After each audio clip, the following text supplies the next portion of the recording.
Hello everybody, my name is Luigi and welcome to this video. I'm gonna call this the Lore Tour of Riften.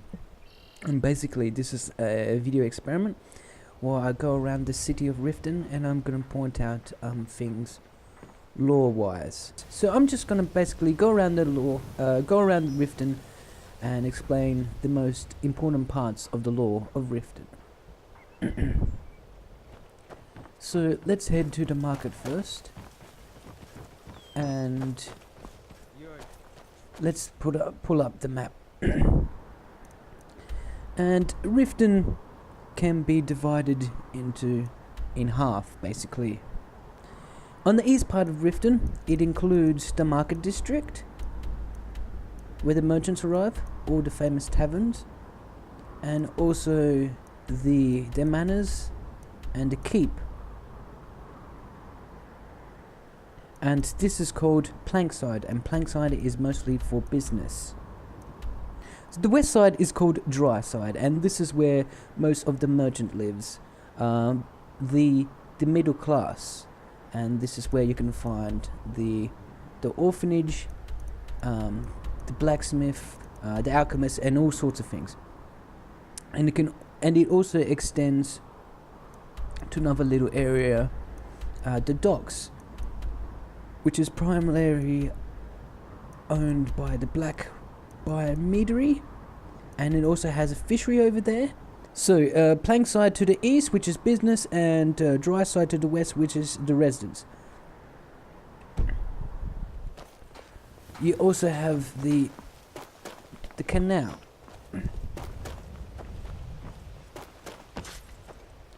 And the canal used to be a lot more fuller.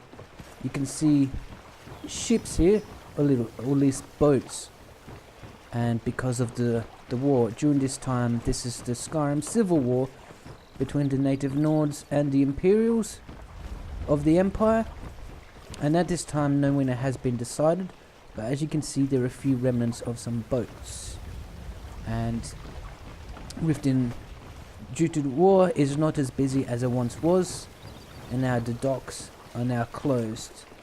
So if we pull up our map again, you can see the city feeds in this Lake Onric, this huge lake, and it flows to the west to Ivarstead, onto the big mountain, and it goes northwest to Winterhold and westwards to Whiterun. So it forms a very strategic point. Also, Riften is in the southeast part of Skyrim, which means it's close to Morrowind to the east and Cyrodiil to the south. Now, this will become relevant a little bit later. But for now, these are the canals. This is Beggar's Rose. Let's hop in here and let's discuss the disparity between the rich and poor in Riften. This is Beggar's Road. Let's take a look at this. I mean, wow. It's dark, it's cramped, it's made out of stone. I mean, look at that. These are the living conditions that the poor have to get up to. This one's a bedrock, but all of these are hay piles. Hay piles. Think about that. This is where the poor and those who are low income owners of Riften go to hang out. And this is just in deplorable conditions.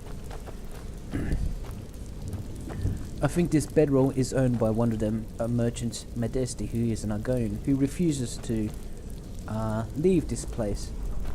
But it's just a subtle clue that he is only more slightly richer than the other residents of Beggar's Row. It's absolutely terrible conditions, isn't it? Almost like a prison.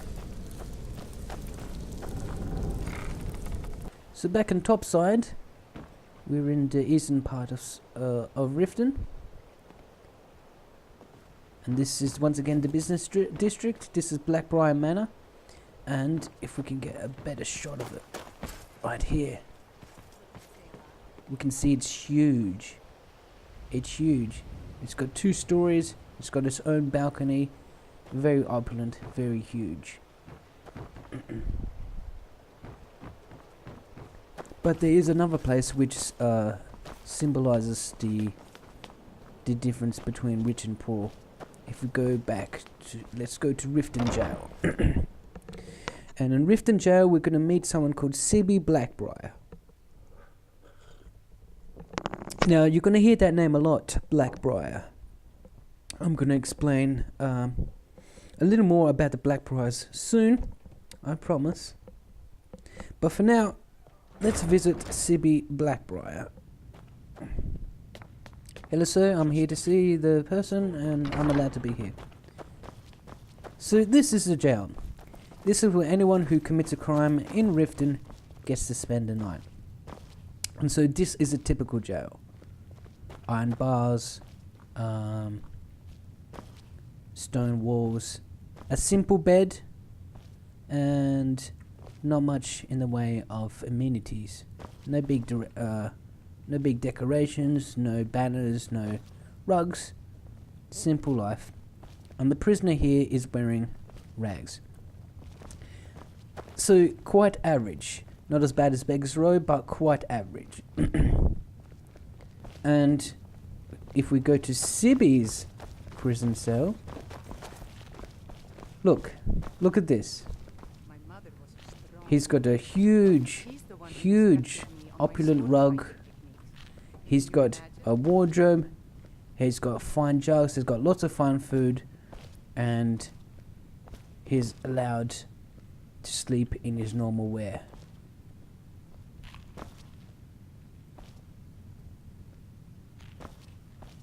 So yeah, and it's because he's a member of the Black-Briars, the most influential family in Riften.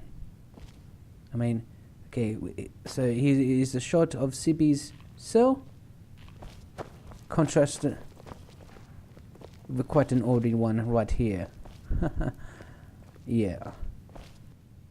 So, in Riften there is quite a problem of the rich and the poor. And it is my theory that's what leads people to join the Thieves Guild, because they're desperate and they've got no other choice. And as you could see there, because some people, only select few, has these opulent cells in a prison, compared to like the average surroundings of the other prisons. Frightening stuff.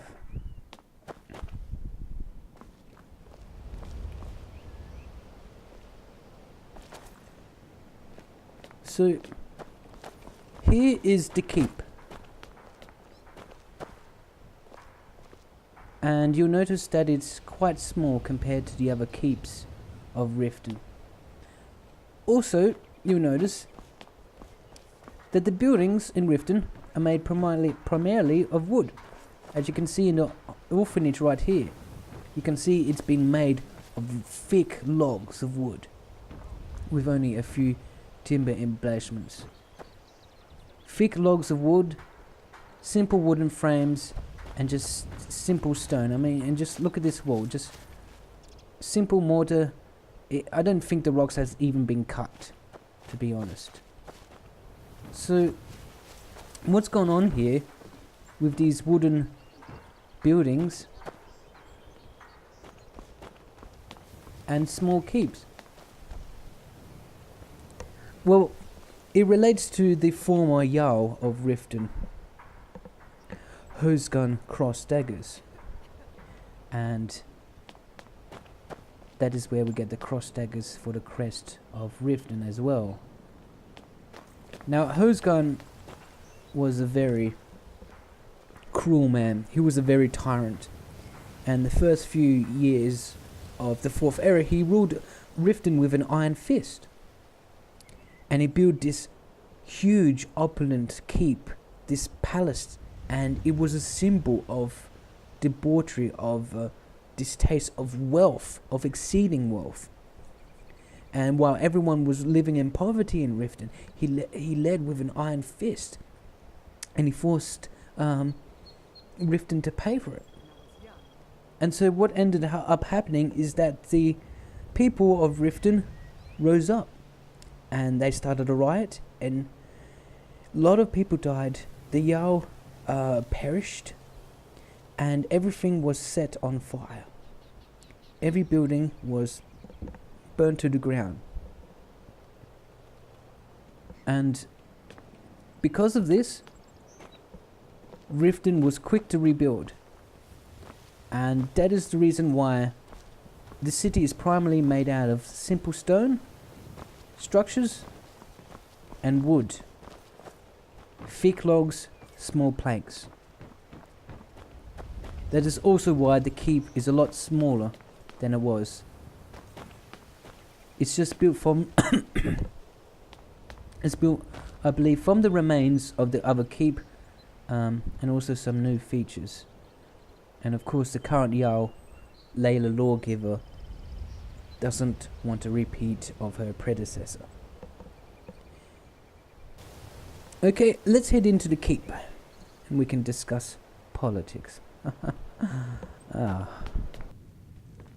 Welcome to the court of Ms. Layla Lawgiver, and once again, cross daggers in reference to her predecessor. Now, Jarl Layla Lawgiver can be described as an ineffectual Jarl, and I believe she is of the... She's not quite a Stormcloak sympathizer, but she has the best interests of Riften at heart, clearly. And she clearly doesn't like Ulfric Stormcloak. But she lets corruption rife in the city. My theory is that she doesn't want to be as hands-on as the previous ruler, Hosgun. So she aims to keep her distance, but she's a little bit ineffectual. And if the Imperials gain a victory in the Skyrim Civil War, she will be replaced by someone else. And we can actually meet that someone else. I think she comes around 2 PM. Here she is. This is Maven Black-Briar, and of course she's rude to me. So some would say she is the true ruler of Riften, not the Jarl. And she... Oh, well, there's one rule with Maven Black-Briar. You don't mess with her. She's got allies within the Thieves Guild and in the Dark Brotherhood. So you could be ending up floating in the lake if you try to cross with her. So she's a very powerful woman. She's a warlord. She's a very nasty sort. And there is no option without, save for mods, that you can to get rid of her. I mean, she's powerful. She's got her dirty little fingers in every dirty little pie. And she is the matriarch of the Black-Briars, the most powerful family in Riften. And she pulls a lot of strings in Riften, so it's best not to get on her bad side. And she does have... And her children too are a little bit like her as well. She has sons, which we met in the jail, and Hemming, and they're both... It's implied that they are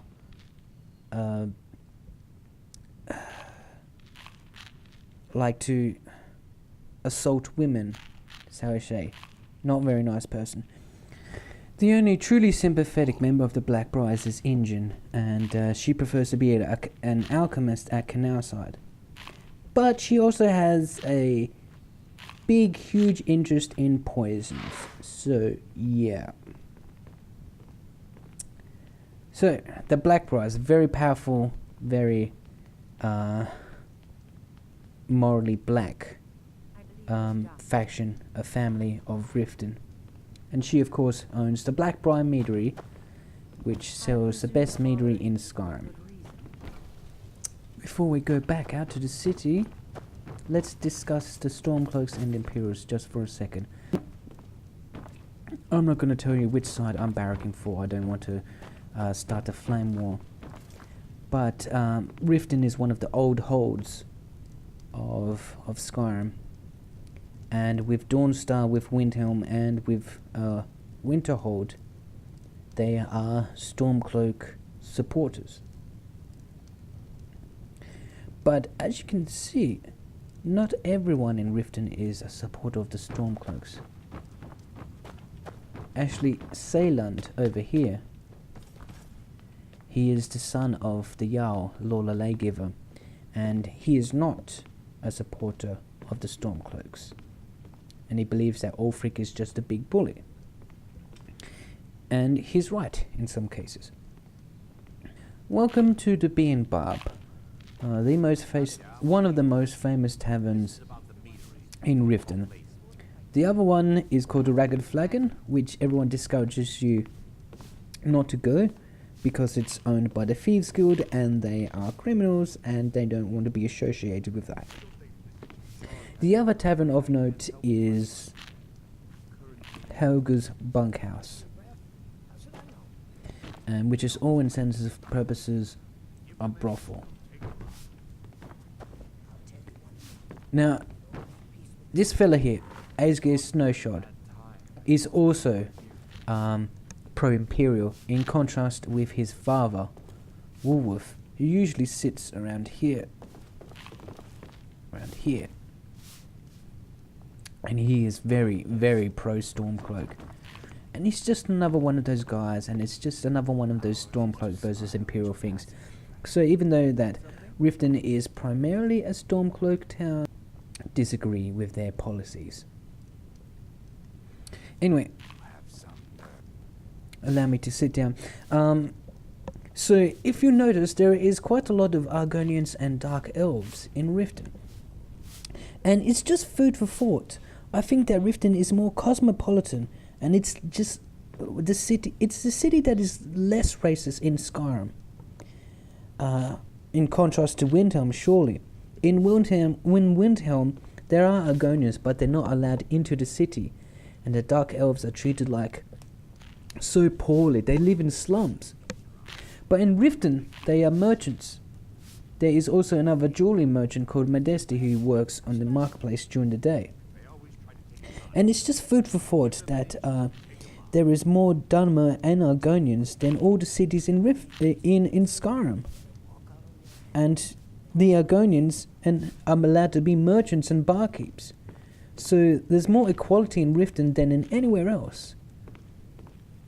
Maybe it's because of location that they're allowed to actually thrive in Riften. But it's just food for thought. I found that quite interesting that Riften is the most cosmopolitan. Well, even more than Solitude, which is the capital. That is pretty much all I wanted to talk about lore-wise in Riften. I know I'm skipping over the Ratway and the Orphanage and the Temple. There's not really that much to talk about lore-wise with those, and it's also going to be quite spoiler-heavy. Anyway, that's pretty much the most important things I want to talk about lore-wise in the city of Riften. I hope you enjoyed this lore tour. I'm not sure if that name's going to stick, but I'll stick with it for now. Okay, thank you for watching. Bye.